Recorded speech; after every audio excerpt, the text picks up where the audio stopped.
ध्येय टीवी के daily MCQ programme में आप सभी का स्वागत है। इस कार्यक्रम में हम आईएएस और पीसीएस जैसी प्रतियोगी परीक्षाओं के लिए महत्वपूर्ण बहुविकल्पीय प्रश्नों पर चर्चा करते हैं। तो आइए शुरू करते हैं। लेते हैं पहला प्रश्न पेरिस समझौते से।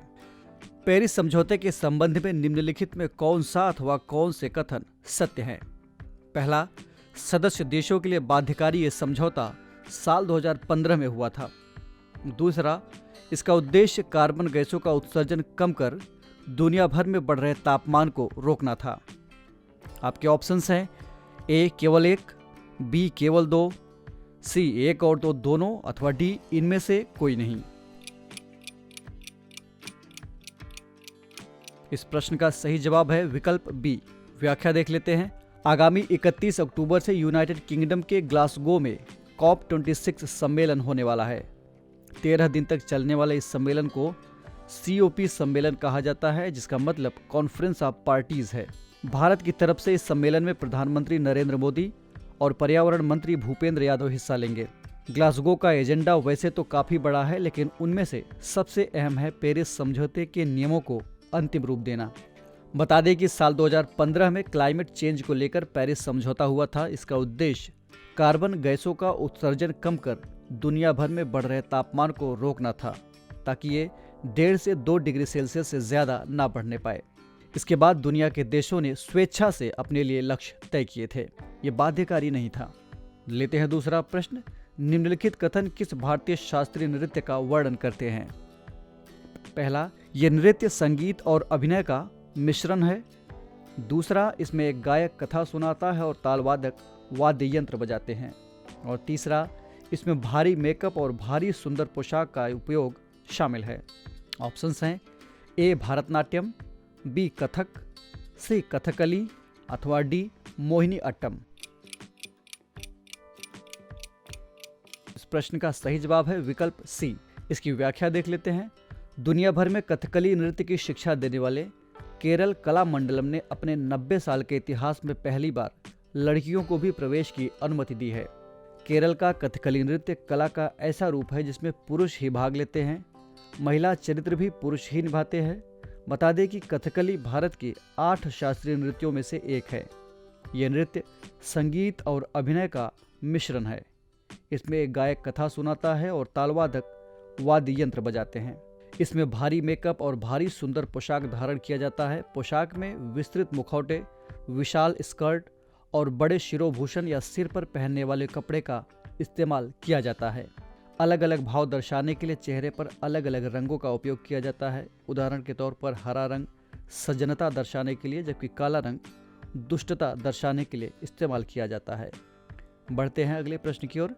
क्षय रोग के संबंध में निम्नलिखित में कौन सा अथवा कौन से कथन सत्य हैं? पहला, ये बीमारी वायरस के कारण होती है। दूसरा, ये एक संक्रामक रोग है, यानी संपर्क में आने से फैलती है। आपके ऑप्शंस हैं ए केवल एक, बी केवल दो, सी एक और दो दोनों, अथवा डी इनमें से कोई नहीं। इस प्रश्न का सही जवाब है विकल्प बी। नजर डालते हैं इसकी व्याख्या पर। हाल ही में विश्व स्वास्थ्य संगठन दक्षिण पूर्व एशिया क्षेत्र की उच्च स्तरीय बैठक का आयोजन किया गया। इसमें केंद्रीय स्वास्थ्य एवं परिवार कल्याण राज्य मंत्री डॉक्टर भारती प्रवीण पवार ने भाग लिया। इस बैठक की सह अध्यक्षता भारत ने की। अपने भाषण में मंत्री ने दुनिया भर से टीबी उन्मूलन पर तत्काल ध्यान देने की अपील की। बता दें कि क्षय रोग यानी टीबी एक ऐसी बीमारी है जो माइकोबैक्टीरियम ट्यूबरकुलोसिस नामक जीवाणु के कारण होती है। ये वायरस के कारण नहीं होती है। इसके लक्षणों में कई हफ्तों तक चलने वाली खांसी, बलगम या खून वाली खांसी, बुखार, रात को पसीना आना और सीने में दर्द आदि शामिल हैं। इसके जीवाणु का प्रसार संक्रमित श्वसन छींटों के जरिए फैलते हैं, जिससे बीमार व्यक्तियों के खांसने या छींकने या यहाँ तक कि बोलने से निकलने वाले छींटों से भी होता है। बढ़ते हैं चौथे प्रश्न की ओर। पैदल सेना दिवस कब मनाया जाता है?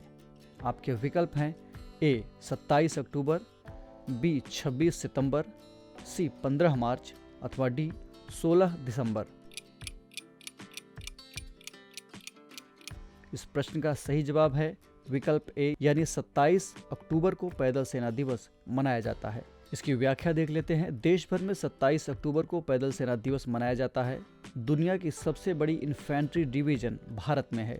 ताज़ा रिपोर्ट के मुताबिक भारत के पैदल सैनिकों की संख्या करीब 12,40,000 है। साल 1947 में पाकिस्तान ने जम्मू कश्मीर पर हमला किया था। उस वक्त भारतीय सेना के पैदल सैनिकों ने कार्रवाई करते हुए देश का एक बड़ा भूभाग पाकिस्तान के हाथ में जाने से बचाया था। साल 1947 में 27 अक्टूबर को ही भारतीय सेना के पैदल सैनिकों ने इस लड़ाई में जीत हासिल की थी। तभी से इन सैनिकों के सम्मान में 27 अक्टूबर को पैदल सेना दिवस के रूप में मनाया जाता है। ये लड़ाई आज़ाद भारत की पहली ऐसी सैन्य कार्रवाई थी जिसमें बड़े पैमाने पर सेना का इस्तेमाल हुआ था। देश को अपना पहला परमवीर चक्र विजेता भी 1947 में इन्फेंट्री डिवीजन से ही मिला था। बढ़ते हैं इस कार्यक्रम के अंतिम प्रश्न की ओर। कंसल्ट ऐप के संबंध में निम्नलिखित में कौन सा कथन असत्य है? आपके विकल्प हैं। ए, इस ऐप को केंद्रीय मंत्री नितिन गडकरी ने लॉन्च किया है।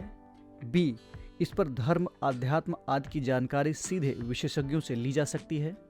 सी, इसे पूर्व IAS अधिकारी राघव चंद्रा ने तैयार किया है। अथवा डी, इस ऐप के माध्यम से उपलब्ध कराई जाने वाली सेवा पूर्णतया फ्री है। इस प्रश्न का सही जवाब है विकल्प डी, यानी डी में दिया गया कथन असत्य है। इसकी व्याख्या देख लेते हैं, जानते हैं कैसे असत्य है। हाल ही में केंद्रीय मंत्री नितिन गडकरी ने कंसल्ट ऐप लॉन्च किया। इस ऐप पर 65 क्षेत्रों के देश के 380 एक्सपर्ट्स जुड़े हैं। इसमें स्वास्थ्य, सुरक्षा, कृषि, पर्यावरण, विदेश मामले, कश्मीर मामले, रेलवे, आर्थिक, महिला सशक्तिकरण और धर्म, अध्यात्म आदि की जानकारी सीधे विशेषज्ञों से ली जा सकती है। ये ऐप पूर्व IAS अधिकारी राघव चंद्रा द्वारा तैयार किया गया है। इस ऐप पर विशेषज्ञों से बात करने पर शुरू के 1 मिनट फ्री होंगे और उसके बाद कुछ चार्ज देना पड़ेगा जो एक्सपर्ट्स के खाते में जाएगा। तो ये था आज का डेली MCQ कार्यक्रम। आपको ये कार्यक्रम कैसा लगा कमेंट करके हमें ज़रूर बताइएगा। साथ ही हमें ये भी बताइएगा कि आपके 5 में से कितने प्रश्न सही हुए।